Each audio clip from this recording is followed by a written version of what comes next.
In this episode, once again, we speak to the amazing, the beautiful, the charming Kelsey Aida. Kelsey is a best-selling author, information facilitator in the personal development space who has helped thousands of women upgrade their lives and love themselves through the process with her books, blogs, online courses, one-on-one coaching, international retreats, and of course, her podcast. Let's speak to Aida and find out what is blocking your money manifestation. Let's find out.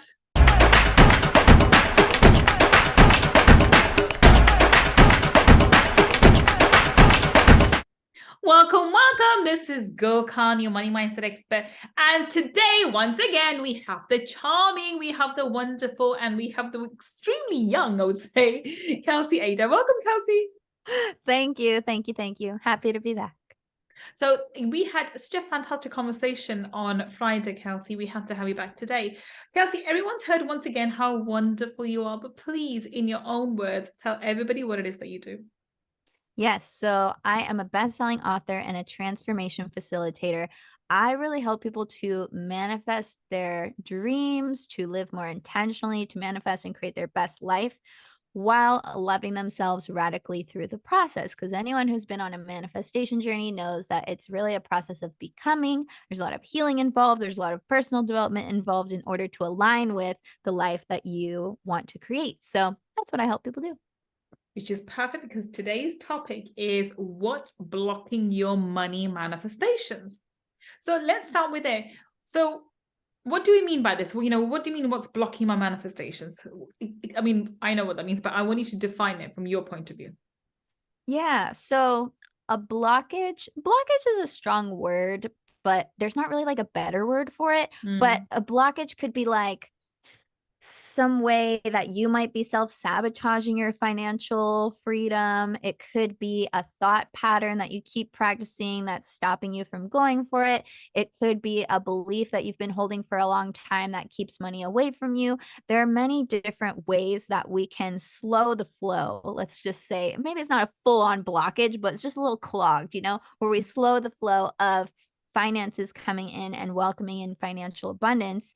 So what I get really excited to talk about, and I'm glad that we're talking about this today, is like, how can we release what I call blockages like resistance? How can we release our resistance to money? How can we become more aligned with money in the same way that we would with love or with friends or with anything else we want to manifest?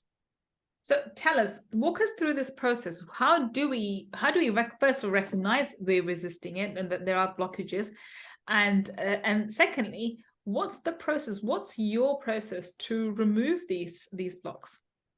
Yeah, so I love to use self-inquiry as a really simple and effective tool to kind of get in there and discover what your resistance is. Because a lot of us are carrying or practicing resistance and we don't even know. We think, oh, every part of me wants money. Of course I want money. Why wouldn't I want more money? That's the most obvious thing I could ever want. I think about how much I like it and want it all the time. Like, I don't have any limiting beliefs, right? Like, that's what we think when we've been making our vision boards and doing our affirmations and setting our intentions.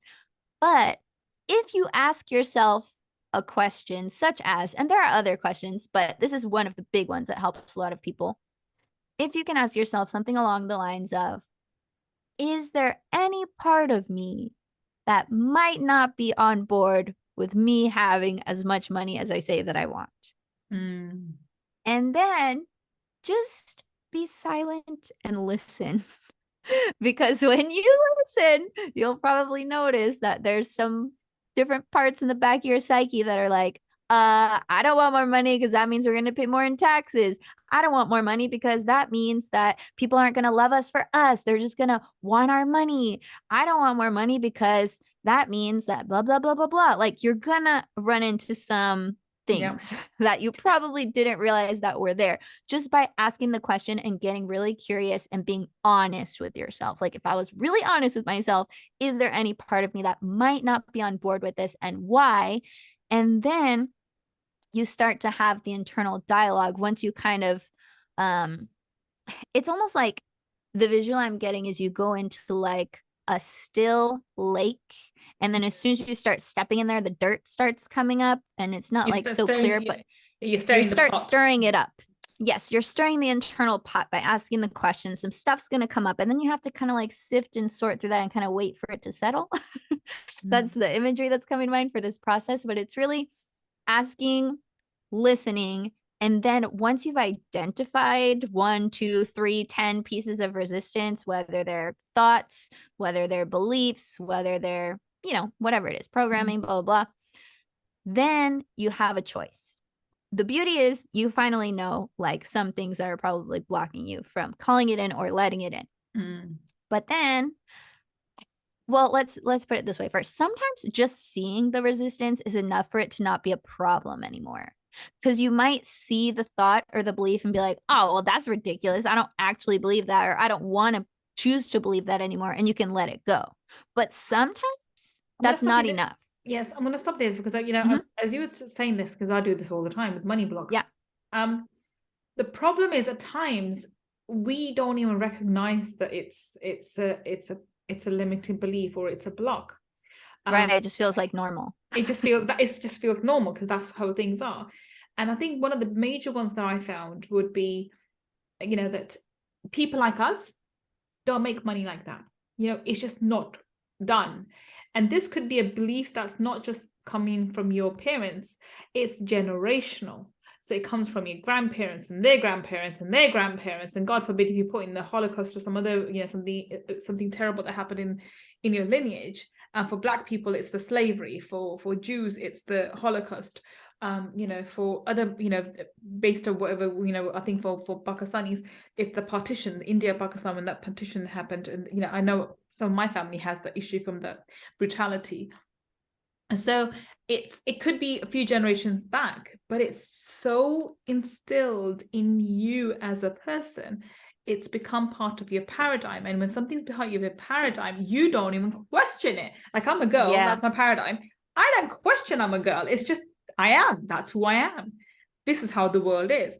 And I think this is where people slip up. They're like, well, I don't see anything.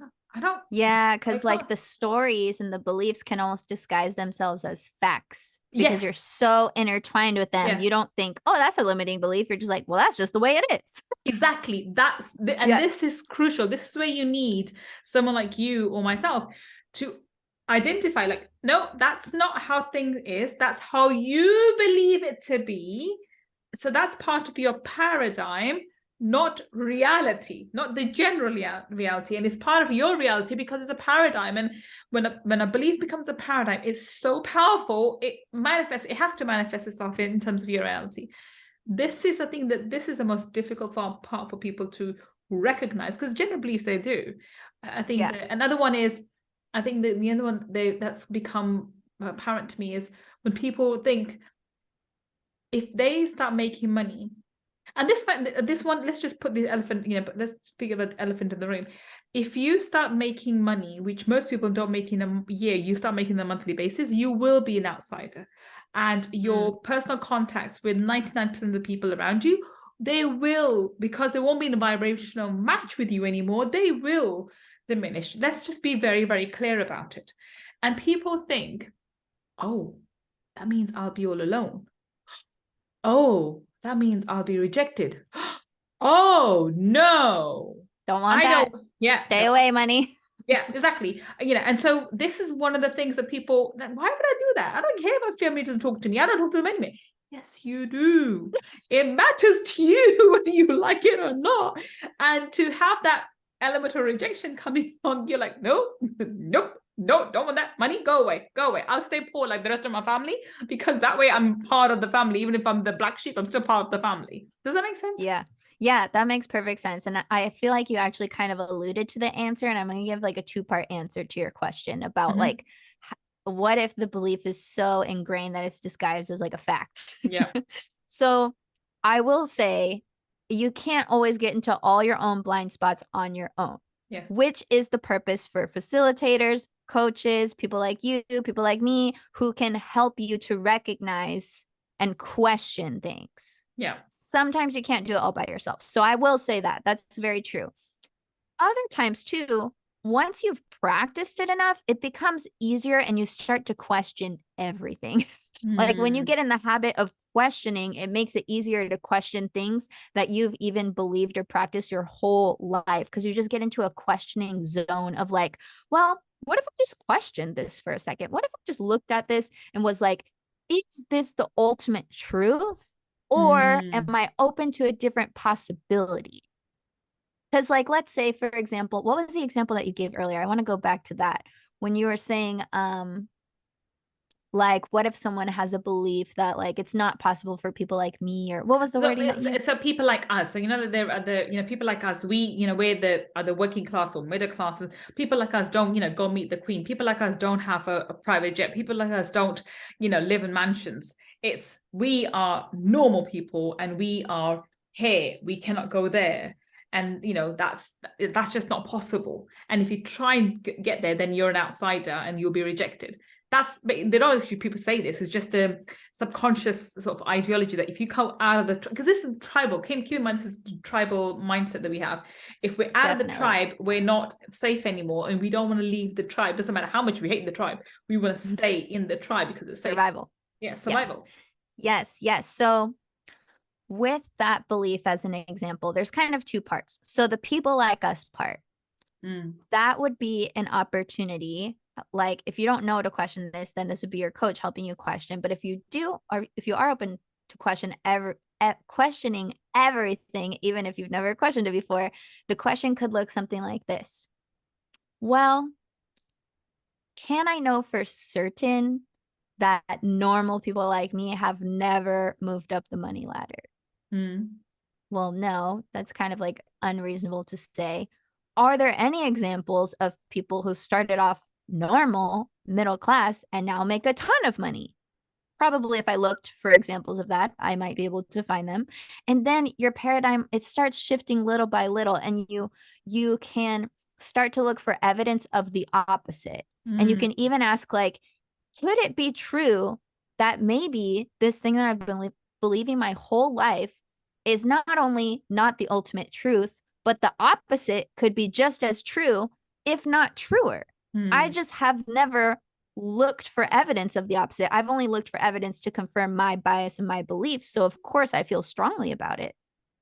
But if you're open and willing to go through a little ego death, you can be like, okay, I know that this is making me scared to create more money, or this is making me feel like it's not possible for me, right? But like, who's to say it's not possible for me? Do I really want to be the one to stop myself from doing it? And you just start to like question it enough that it starts breaking. Like the foundation, the cracks, it just starts cracking. And a little piece of evidence of the contrary could knock your whole house down and you can rebuild a mansion. I think that's very, very powerful. I don't follow him very often now, but when I first started into the personal development realm back when I was about 18, 19, it was a book by Tony Robbins. I think it's Awakening the Giant Within. And he talks about the scenario where your beliefs it's like a table that has 4 legs. And you need to just knock out one leg at a time. And what you find is when you start knocking out the legs, the table begins to wobble and eventually collapses because you've knocked out all the 4 elements which are keeping it up. That's how most of our paradigms are, but we need to view them as such. So I agree. I think this is where the first point is to recognize where are you standing. For that, I would say put an outrageous goal. Like, for example, if you are currently making 10,000 a month, think about how can you make 100? Well, actually better than that, how can I make 1 million a month? And I've been talking about 1 million a month a lot recently because of the people I've interviewed and the kind of work I've been doing. And it's very normal for me to talk about 1 million a month, even though I'm not there yet at the moment, but I will be, and I am, and I'm working towards it. But a lot of people like, they gasp like, oh, really? I'm like, and it's so normal because they're people who are ahead of me. It's just so normal from them. They're complaining about being under 1 million a month. They want to get to the 10 million. I'm like, okay, right, that's great. Right, let's get there now. So put an outrageous goal for yourself, which is so outrageous that it forces you to think outside. And if you think, well, that's not possible, why isn't it possible? Right?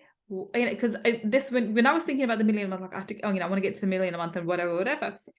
that seemed like a really difficult thing for me until I came in the circle where everybody's making $1 million a month. Right. And they want to make 10. And You're they want to like, make oh. 10. And like, oh, okay, I'm talking about million. You're talking about 10, right? A month. Okay.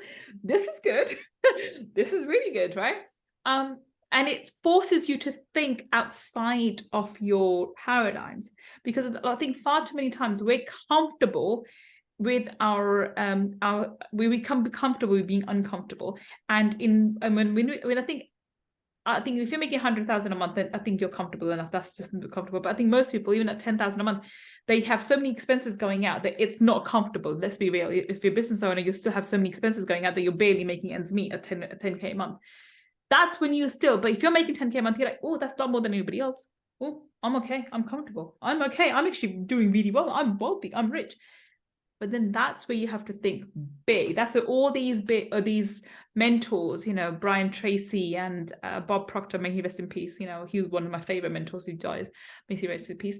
They all talk about think big, think bigger, because that forces you to look internally and see if you're uncomfortable, and you should be uncomfortable.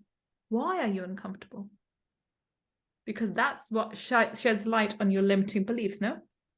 Yeah. And I think you're alluding to another kind of solution to the second part of that limiting belief, which was like, if I make too much money, I could get kicked out of the tribe. And like, if that was my client kind of showing me that fear, I'd be like, oh, did you realize that this is what you've been thinking? And also that there are other tribes that you haven't been able to access until you hit a certain point. Like how you're talking about knowing these people who are going for the $10 million months, like you probably didn't always hang out with these people, and you weren't a vibrational match to being in their zone until you did the money mindset work and started making more money and started opening your mind. And those people are helping you to dream bigger and think bigger and know what is possible. And when you can see it possible for other people, it makes it a million, billion, jillion times more possible for you, because you're like, oh, if they can do it, they're a person, I'm a person. If they can do it, I can do it. It's like once whoever was the person who ran the mile under the 4-minute mile. Yeah, the 4-minute mile, and then everyone could do it because they saw that it was possible, right? So same thing with money, same thing with finances. And it's funny because my fiance is experiencing this right now in a big way. He just shifted from being in sales, where he was selling services, to commercial real estate assets, to now he's going to be selling the commercial real estate assets. Okay, so man, this is crazy. I'm on the phone with these guys and they're like, I just got to get used to this, I guess. And I'm like, yeah, this is your new paradigm. This is your new reality. And I think when you can be open to, there are higher levels out there, and those are just people too, that can really change the game. I think this is, so the first step is always to understand what's your reality, what's your glass ceiling, where are you at this moment in time.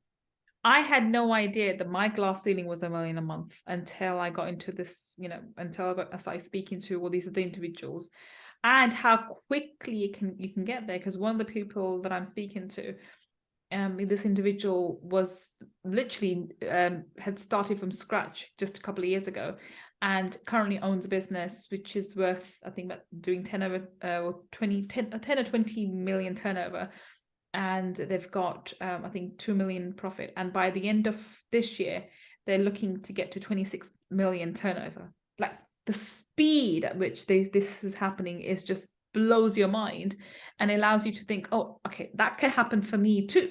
It can work for me too. I think this idea is very, very important as part of the manifestation process. So if we break down this idea, okay, so we've got these blocks, we've identified these blocks. How do we eliminate these blocks? Like, what do we eliminate? How do I eliminate these ideas about myself? And how do you do it? If you have, if a client comes, oh my God, Kelsey, I didn't realize I have these 10 different awful limiting beliefs or blockages around money, because I can't even think about making 100K a month, forget a million or anything more. How do I go beyond it? How do I step into this new version of myself?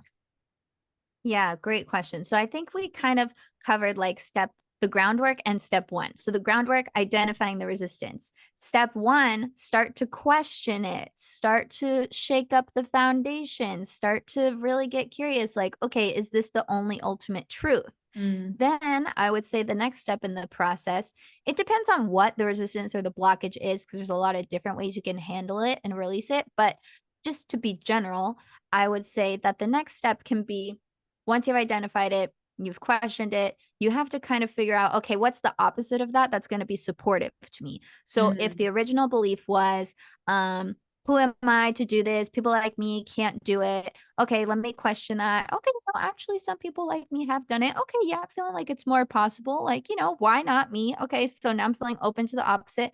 What do I need to believe in order to solidify a new belief? Like, what would I rather choose to believe than this old paradigm that I feel like is holding me back? I would rather choose to believe that, of course, it's possible for me because it was possible for all these other millionaires. mm. Why wouldn't it be possible for me? Why not me? Or even better yet, you can ask yourself the question, why me? What skills do I have? What gifts do I have? What awesomeness do I bring to the table so much that I deserve and will easily become a millionaire, a billionaire, whatever it is that you are aiming for? Right. So it's the identifying, the questioning, picking the new belief, and then you have to find, like Tony Robbins says, usually 3 to 4 pieces of evidence of the new belief. So, for example, like this is a really easy one to follow. If you used to believe that all people with money are assholes, you'd be like, okay, let's question that. Probably not everyone is bad who has money. So I would rather believe that there are nice people who have money. Great, awesome. This makes the world such a better place. I want to be one of those people. Let me look for examples of great people with great wealth doing great things in the world. Find 3 of those. Boom, I have a new belief that that's possible. That could be me. Add me to the list in the future. So it's really the identifying, the shaking up the foundation, picking the new belief, finding evidence for the new belief. And if you can't find the evidence right away, ask the universe. Be like, universe, show me evidence of my new desired belief. Show me what I want to be true. And if you look for it and ask for it, you will find it. And 100%. then just do that a million times over with all the pieces of with all the pieces of resistance that you find. That is a really good practice. But actually, in my book, My Pocket Guide to Manifestation, there are a couple different resistance releasing practices that have a lot to do with like self-inquiry, journaling, different questions you can ask yourself, kind of different ways to troubleshoot resistance once you notice it. So I'll just point people to that resource as well. Awesome. And I think so this idea about how, looking for evidence, I think is so crucial. It works in all areas of life. And I think this is something that I think we can only look for that once we've identified what we believe. But then I said this as well, look for the opposite. Look for the opposite belief. And I did this actually when I was doing my healing journey. So with money, it's very easy for me to, go ahead and manifest and do all of that work. I find it more harder in personal relationships.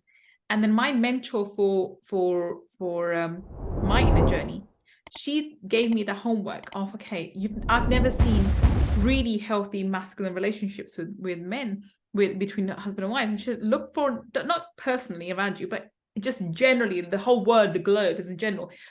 Pick out at least 3 to 4 men who are fabulous looking, who are fabulous fathers, who are fabulous husbands, and who have money as well, and just see that that's possible. There is such thing as the perfect individual, or you see, I mean, no one's perfect, but you know what I mean. To see that's, those kind of people exist.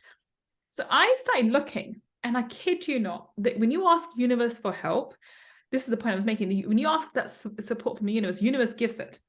I saw so many examples from TV personalities to movie stars to people around me as well, and to the point where now I see more healthy masculine men with these really loving relationships, and compared to the idiots and the narcissists that I've been exposed to in my life. And yes, my personal experience with men has been horrendous, absolutely terrible. That's another story for another time.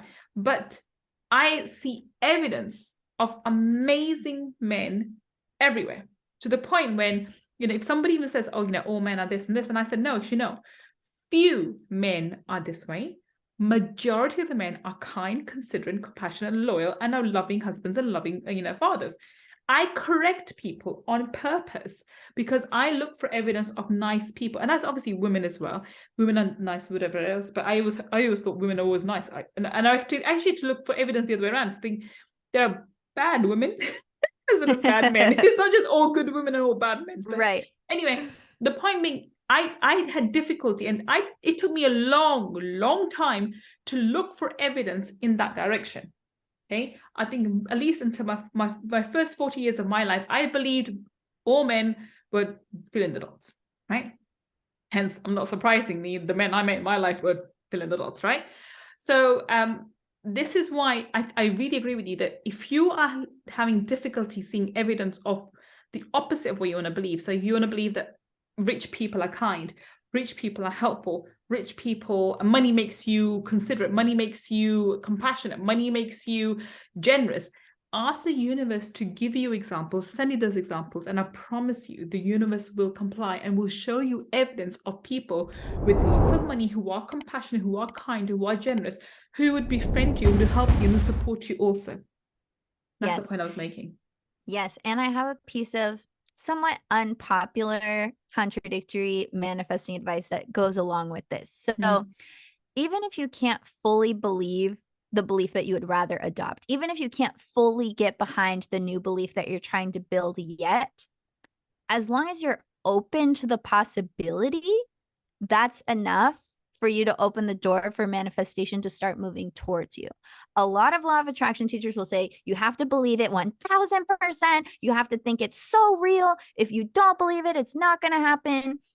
And yes, it's helpful to have supporting beliefs, but if you're not there yet, it doesn't mean it's not possible. Just stay open to possibility. If you're open to possibility of your old way being wrong, if you're open to the possibility that what you believe now, you won't believe forever, if you're open to the possibility of what is available in the world and can be available to you, that is enough to start the momentum going in the right direction.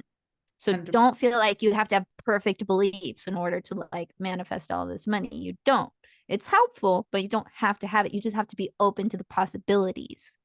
You just have to get started, really. And like anything else, manifesting is building a muscle. And the more you learn about it, the more you practice it, the more you understand this, the beliefs that we're talking about, the easier it will become for you to see evidence of it, and see evidence of manifestation around you, and see evidence of things changing and reality changing. And the fabric of reality is moldable, is changing all the time, but you want it to change in your favor in the way that you want, rather than to stay in, going the opposite direction, which a lot of people end up doing when they start the manifesting process, because they go into the fear mode. And that's the reason why, because the beliefs become even more ingrained. They're more focused on the limiting beliefs rather than being passive to them, which they are normally. And therefore, the more focused they are, the more it shows up in the 3D world. Hence the, going backwards when you're trying to manifest. But anyway, I think we're going to wrap this up. So give me a summary of what you think would be the best way to manifest, say, 100K months. Okay. So the number is not so important as the vibe, right? Yeah.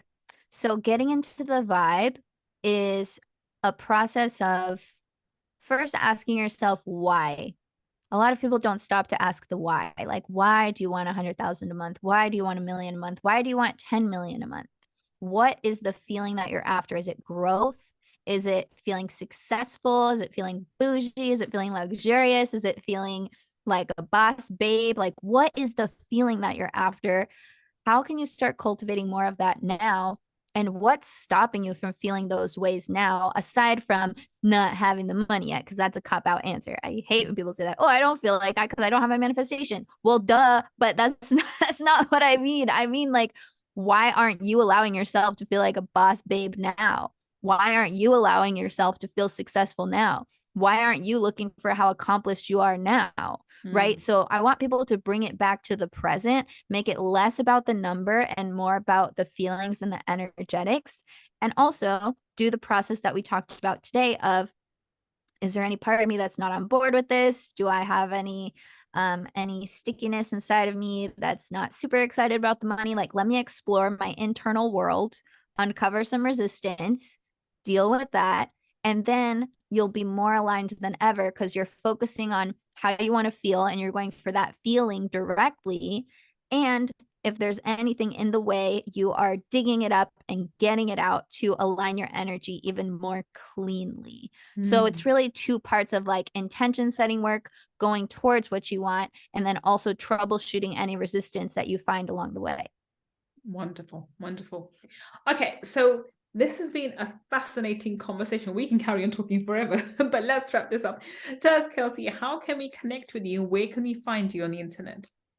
Yeah, you can find me at kelseyaida.com. That's where you can find my books. That's where you can find blog posts. You can find me at High Vibe in It, the podcast, available everywhere where podcasts are. We've actually done quite a few episodes on money manifesting, manifestation in general, releasing your resistance, all that fun jazz. So many hours of content on that on High Vibe in It. And then you can find me in Mexico in October hosting a women's retreat. You can find me on Instagram, always posting good downloads, helping people out on there at Kelsey Aida. So yeah, if you just Google Kelsey Aida, I'm kind of everywhere. Awesome. So if you are listening to us on the podcast, then all the links that Kelsey just mentioned would be on the show notes. And if you're watching us on YouTube, then down below in the description section, we'll have her links too. Go check her out. She seems like an awesome, amazing person. If you need help with your manifestation and if her message and her wording resonates with you, then check her out. You never know, you may end up in Mexico in October. Yeah. All right. Okay. So thank you so much for being such an amazing guest, Kelsey. It's been a fabulous day and it's been fabulous talking to you. Thank you so much. This was super fun. And thank you for listening to me and Kelsey today on Money Talkies. I will be back with another amazing guest, finding out how you and I can build a better business. Until the next time, this is Gullkhan signing off. Take care and bye for now.